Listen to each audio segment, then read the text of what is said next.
Okay. What's your name? Vernon Millsap, And when were you born? October 26, 1933, And where were you born? Bradley County, Tennessee. Now, where geographically, where is Brandy County, Tennessee? It's in the southeastern part of the state, near Cleveland, Tennessee. Okay. Is it like in the Appalachian Mountains? Or? No, it's just flatland mostly. Okay. Yeah. So by Cleveland, Tennessee. Yeah. And who were your parents and how big of a family did you have? My mother's name was Valley Bell Millsap. My father's name was Zimmerai Millsap. My mother's maiden name was Valley Nakarina. And Daddy's maiden name. No, I'm a dummy. Mm-hmm. So what else you want to know? How many brothers and sisters did you have? I got two brothers that died, and I got 5 sisters. What were their names, and can you remember the order, the age group? 4 sisters, yeah. Okay. My oldest sister was named Geraldine. She's deceased. My oldest brother was named Robert R.V. And He's that's deceased. and that's who your son is named after, Yeah. right? One of them. Mm-hmm. And then the next girl was named Ewing. And then there was Louise. And then there was me, Vernon. And then there was Dorothy. You left Junior out. What? You left Junior out. Yeah. Junior died when he was, 2 years old? Mm-hmm. And so you and Louise were the two closest in ages to you? Yeah. What do you remember about Louise? She was like a mother to me. She looked out after me, and she made sure I had 10 or 15 cents in my pocket to go to the show, something like that. But she was a real good sister. What do you remember about growing up in that area? Like neighbors or anything like that? I grew up, I started in the country, out in the county. And then eventually we moved into town. And I didn't like the city life as much as I did the country life. Every chance I got, I'd leave home and go back out to the country. And maybe I'd stay a day or 2 days, something like that, and then I would come back home. But Cleveland was a nice town to grow up in. That's good. What was nice about it? Small. Like how many people would you say? When I left down there were 16,000 people. Okay, so comparable to like LaGrange or Countryside. Yeah, LaGrange and Countryside, yeah. And didn't have much industry. After World War II ended, there was no jobs. That's why my brother left. Left to come up here, was to get a job. And that was RV, right? RV, yeah. And when did he come up? I think 48. 1948. And then you came up shortly after him, right? Yeah, I came up in 1949. I stayed that summer, and then I went back. And then I come back in 1950 and stayed that summer, and then I went back, and then I come back in 1951. Yeah, and I stayed. That's when I met her. And did you originally work at Reynolds when you came up here? Because that's where RV was working, Yeah. wasn't he? Yeah, that was about the only job I had. I had a tree trimming job Oh, okay. What for was a this? guy over here on LaGrange Road by the name of McNeamy. Okay, That was in 1950. okay.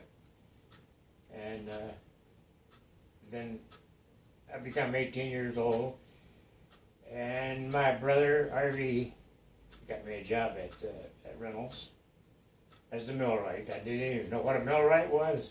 What is a millwright? Just machine repairman. Okay. And I worked there for 43 years. Now, what was Reynolds? It's an aluminum company. Okay, so They made aluminum foil, airplane parts, wings, fuselage, skins. They made boilerplate for tanks. They did quite a few things for the Army. Mm-hmm. And you were always a machine technician, or did you bounce around from unit to unit? There was 5 different departments, maintenance departments. And when I'd get tired of one, I'd move to another one. Okay. When I got tired of that, or they got tired of me, I'd move to another department. So I didn't have to quit Reynolds and go somewhere else to do something a little bit different. I could do something always different there. It had enough different departments for you to keep you occupied. I was referred to as a millwright. Okay. Yeah. And 43 years later, I retired. Mm-hmm. What? Between that and 1952, I met her, and I never looked back. We got married. Eventually got married.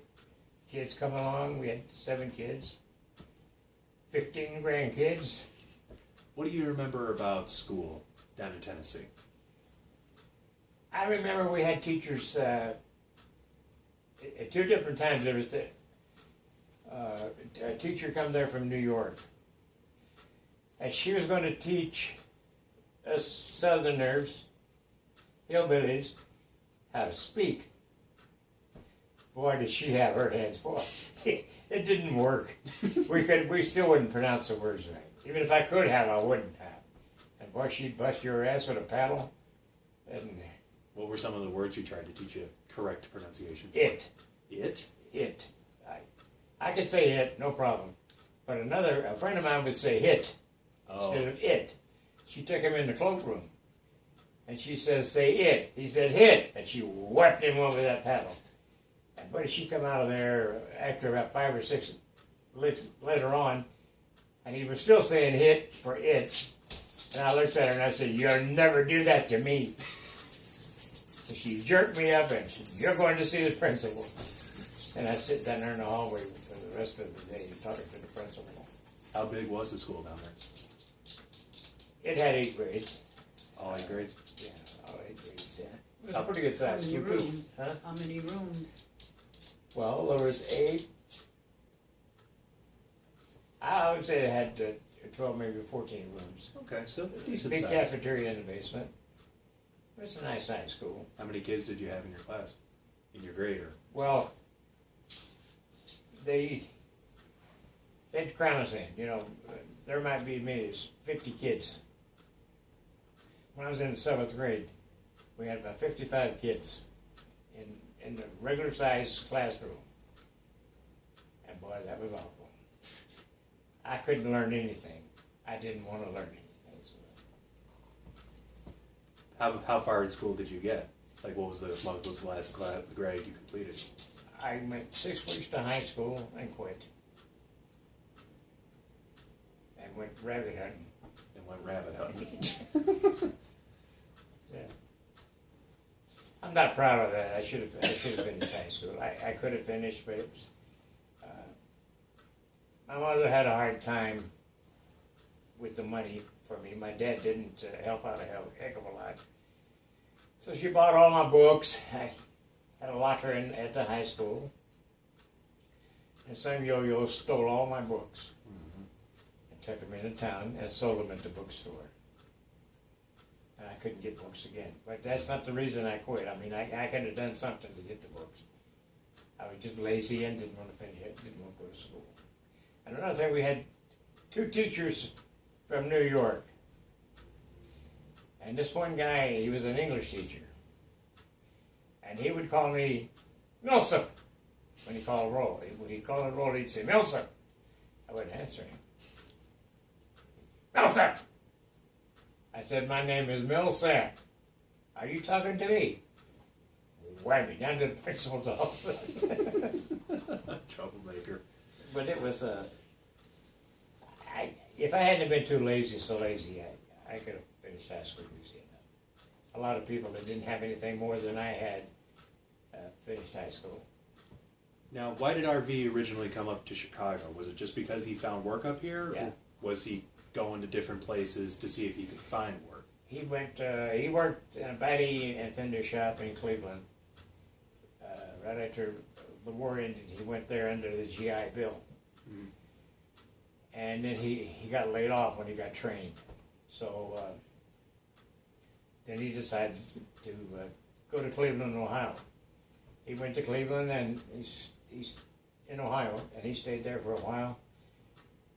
And then he went back to Cleveland, Tennessee, and from there he come up here because I had a sister and a brother-in-law that lived here in Hodgkins at the time. Oh, who was this? That was Dewey and Lee Goldman. Okay. You know my nephew. Right. Yeah.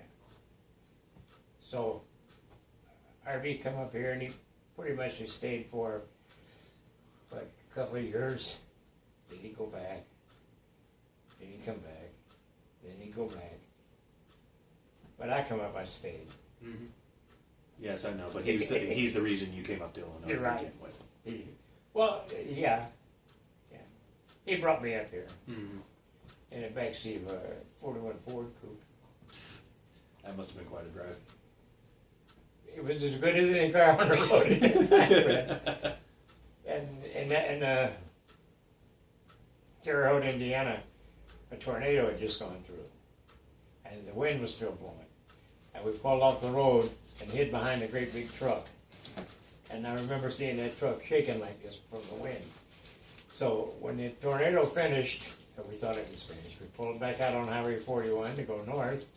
I looked over here, and there was a great big grand piano sitting right in the middle of a floor of a room, and there was nothing else around. Everything was blown away, but except the piano. So we didn't get that piano. I wonder why. Must have had it bolted to the floor or something like Yeah, that. and then I don't. I can't say I regret ever staying around here. I wish it could have been different, but Would you have liked to go back to Tennessee I at some point? did. Well, 2 different times I went down there for jobs. Hmm. But I guess as luck had it, it didn't work out for me. I had a job at the Oak Ridge Laboratory Really? Yeah. When was this? in 1969. And what were you doing there? I was going to be a millwright. Okay. Yeah, they needed a little squirty guy like me to do the overhead crane work. So. Oh. And they were going to move all of our furniture and set us up in a house down there. But then they went on strike, and the job got postponed. And then it got postponed again, and finally I just quit. Trying to go down. And then I went to, I took a welding test at Bo Waters Paper Corporation in Charleston, Tennessee. And where's Charleston? 12 miles north of Cleveland. Okay. On Highway 11. Okay. It was a huge paper mill. They made paper pulp for newsprint and books and stuff like that.